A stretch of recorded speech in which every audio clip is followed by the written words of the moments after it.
Hey kids, Mr. Fly here, hope you're well. Out and about on another bike review today, and today I'm very pleased to say I'm on the brand new for 2020 KTM 390 Adventure. So if you're interested in this machine, stick around and stay tuned.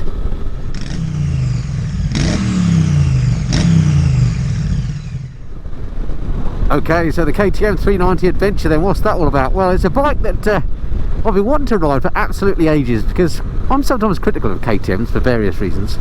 But one KTM I really loved was the 390 Duke, and I'm always telling people that would be a brilliant bike to have if you're after a low capacity or lower capacity commuter or a first big bike, something like that.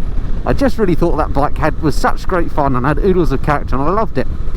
So when KTM started to say that they were going to bring out an adventure version of the 390 about 3 years ago, I was really excited to have a go, and it has been literally about 3 years since they started talking about it. It's only now 2020 that the bike has hit the shops, and I'm glad to say I've got this particular one as my next long-term loaner. So thank you very much indeed to KTM UK for making the bike available to me.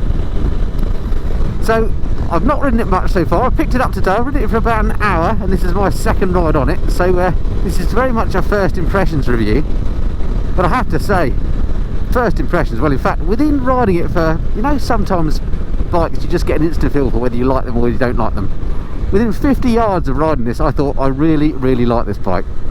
I'm glad to say it's got all the character that the little 390 Duke has. I shouldn't call it a little really, because they're not that small, are they? They're 373cc, so perfectly usable motor, but they are A2 license compatible.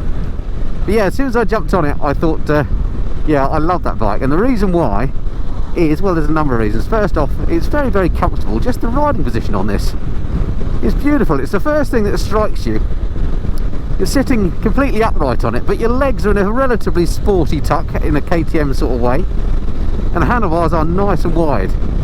It just, to me at least, I'm a small guy at 5'8", it just feels just a perfect fit. I get my feet on the deck, the seats are relatively high, so I'm on my tiptoes, but it's such a light bike. I'll go through all the specs when we do the walk around in a minute. It's something like 168 kilograms, something like that. So it's very light, so even though I'm on my tippy toes, it doesn't feel like I'm going to drop it. It's completely unintimidating. So yeah, the first thing that strikes me is the comfort on this bike. It's just a lovely place to be sat, and you can ride for mile after mile without any great fatigue. Well, that's annoying. This Volkswagen is going the same way as I'm going, and I've been plagued by this Sharon for some miles.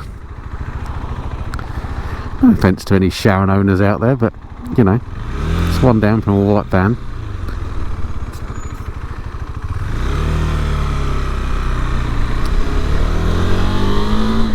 So having said that the bike is really comfortable, one thing about the bike in typical KTM fashion that isn't that comfortable is the seat itself. It's very hard. It's quite comfortable in terms of shape, it just cups your buttocks nicely, but yeah, I mentioned earlier I rode this for about an hour, and by the time I got off it I did have a little bit of bum trauma. So maybe an aftermarket seat if you're to go touring on it is in order. But it really is just a lovely bike to be on, and it's amazing value as well. I'll go through, as I say, the specs in a minute, but it's pretty high spec. It's got Bosch ABS and traction control, and you can switch the ABS off, I believe, for going off-road, because it is an adventure bike. During my time with it, I'm hoping I will get to do a green lane on this, because as I say, unlike the its big brother, the 790 Adventure that I borrowed a while back, and I was a little bit afraid to take that off-road because it was so tall and a little bit heavier. This one, I just don't feel that at all. I feel I could take this anywhere. But yeah, it's got just the right level of electronics for me. So as I say, ABS and traction control that you can never argue with. They're just great things on a bike.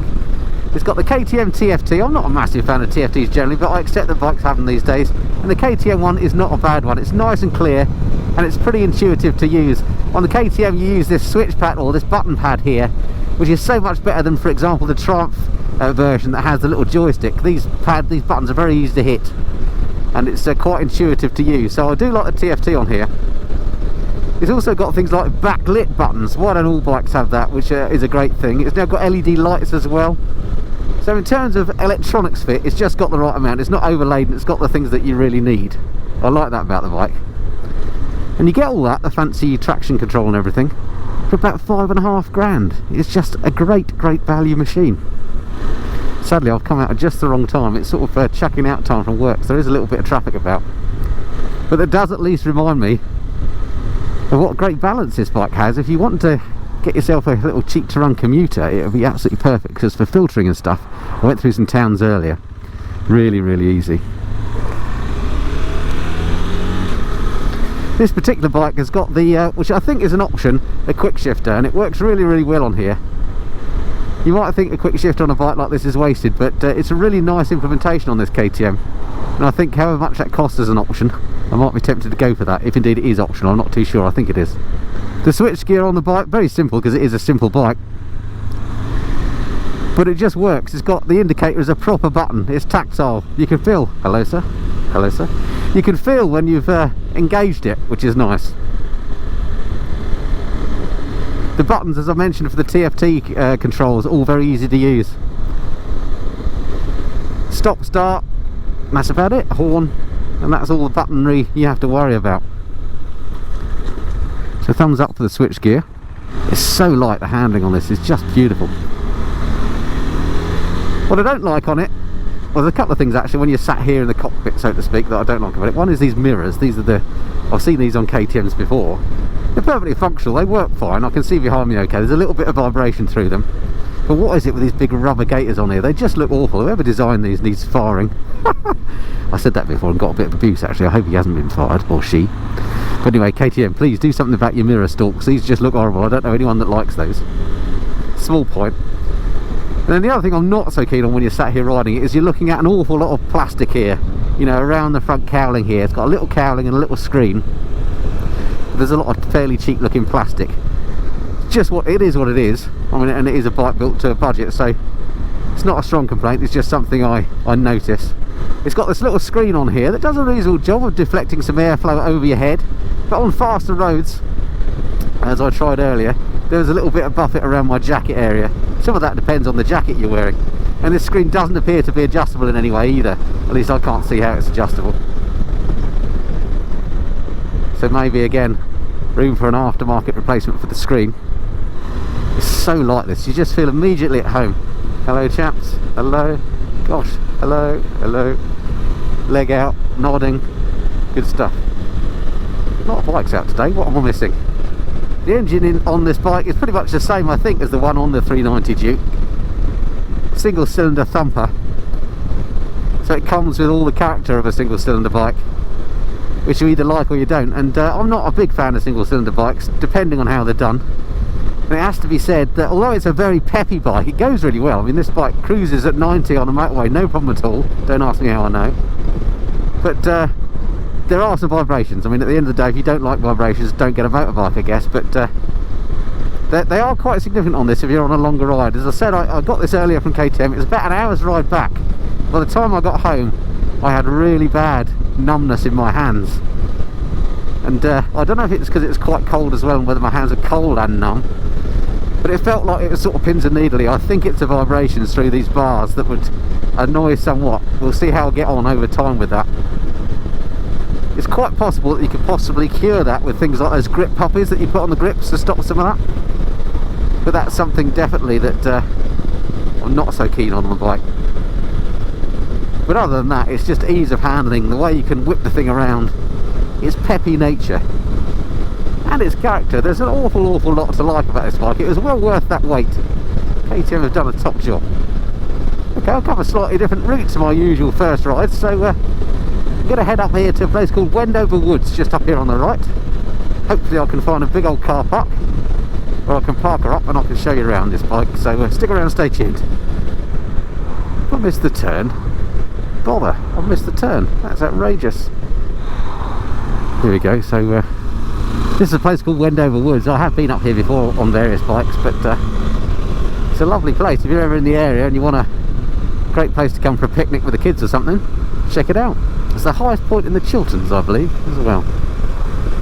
So another thing I'm not too keen on the bike is the way it sounds. Actually, it's got a very tiny exhaust, which I'll show you in a minute when I do the walk around when I park up, and just the single cylinder as well. The engine doesn't sound too inspiring. Again, probably you can get an aftermarket exhaust to sort that. Let's try standing up on her, because it is an adventure bike that's perfectly at home on green lanes. I have to say, beautifully balanced when you're standing up. It's got proper off-road pegs on this, not the sort of rubbery ones, but proper metal ones. and they're just in the right spot for you to put your knee against the tank to give you a bit of balance on the corners. Bit of gravel here. Yeah, it feels really nice and balanced, stood up. I'm hoping during my time with the bike I will get to take it off-road, as I say, so we'll see how she goes, but I see no reason why it shouldn't be anything other than great off-road. Well, just after one day with this, I have to say I'm overall pretty impressed with it. Right, enough of my gushing. Let's find the car park. Oh, could do it there. Oh no, let's go to the car park and I'll show you the bike from the outside. The outside? I'm not inside now, you know what I mean. Right, here's the massive car park here at Wendover Woods. You find a quiet corner of it. Here we are. Right, what's she like to get into neutral? Quite hard actually. There we go. Little tiny stubby gear stick. I don't know if you can see that. That's quite odd. And it is a bit of a struggle to get into neutral. I struggled with it earlier. Right, here we go. And there she is. I think, as KTMs go, as I say, I often criticise KTMs for not looking very good, but this is one of their better looking bikes, I think. Really is quite a cutie. Alright, let me get out the other camera and I'll talk you through the spec in the usual way. Okay, here we go then, the KTM 390 Adventure, brand new for 2020, and in fact I just looked up, I think it took KTM something like 7 years after the 390 Duke was announced before they came up with this, so it has really been a long wait, but I think worth it, because it, as I say, is a really cute looking bike, as you can see.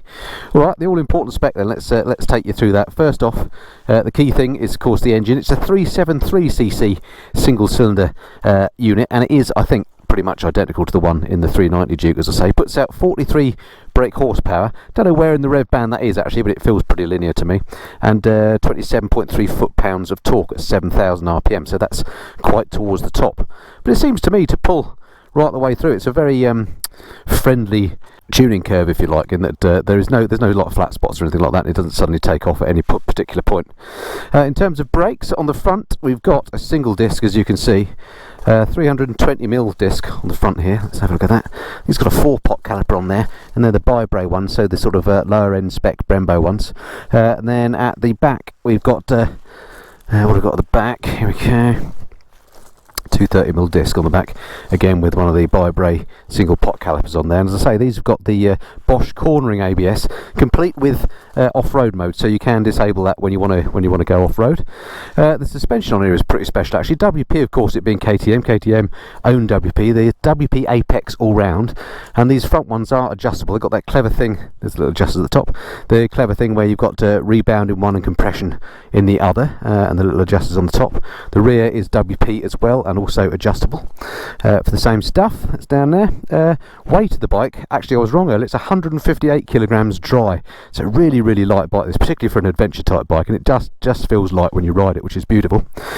Tank capacity 14.5 litres in there, so you know, that's it's not huge, but this I imagine only sips fuel, so I imagine that the you know, the range on this is going to be pretty good, well over 100 miles I would think. Curb weight when it's full 173 kilograms, so absolutely nothing really, is it?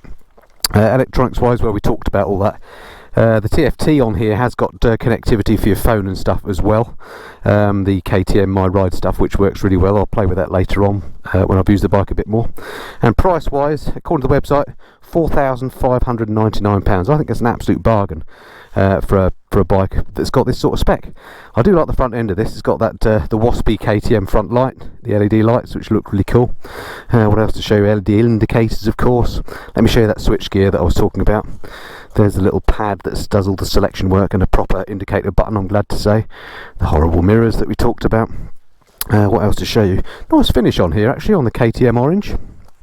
Oh, and there's that exhaust that I said looked a bit puny and doesn't sound much better. And the tyres look quite good. They are road tyres, but I think they'll be good for a green lane as well, so we'll give that a whirl.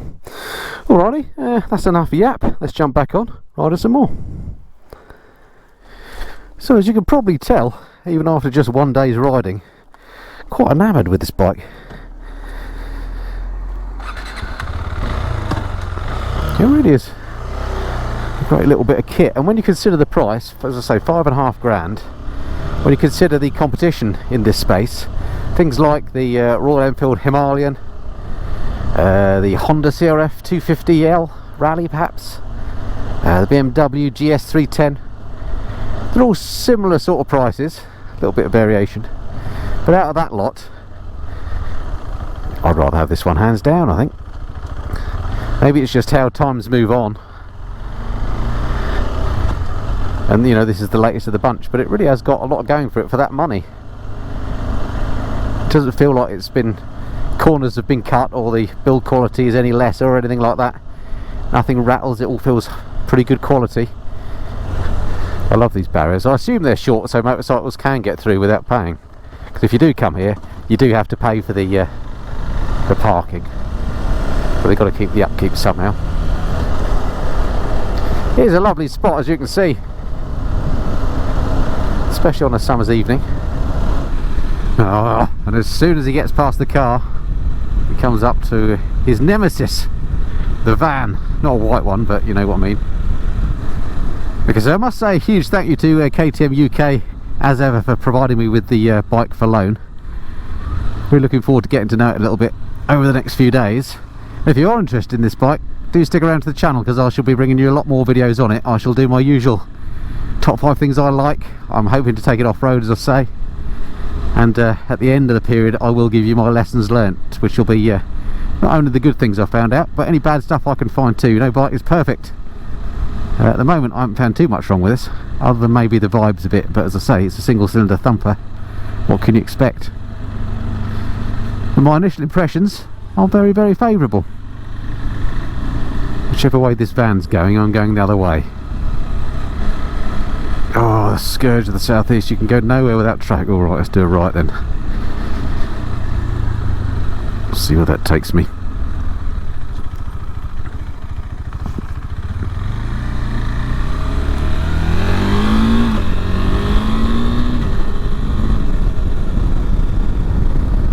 Okay, so there we have it. That's my first impressions review of the bike. You get the impression, I hope, that I really like it. The overwhelming things that I think about it are it's just a comfortable position to be in. It's got bags of character, and it just feels really, really light and flickable. Just what you want of an adventure bike, actually. If you're going to go around the world or something, it'd be a brilliant option to do, because you wouldn't be afraid to cross rivers and stuff on this. No problem at all. Completely unintimidating, but not lacking in power either. It's properly usable. Like it. Alright, that's it for now. Look forward to speaking to you again soon. If you haven't done so already, don't forget to hit that subscribe button, and indeed the notification bell if you want to be notified of future videos. And I look forward to speaking to you next time. Till then, this has been the Mist and Fly. Cheerio.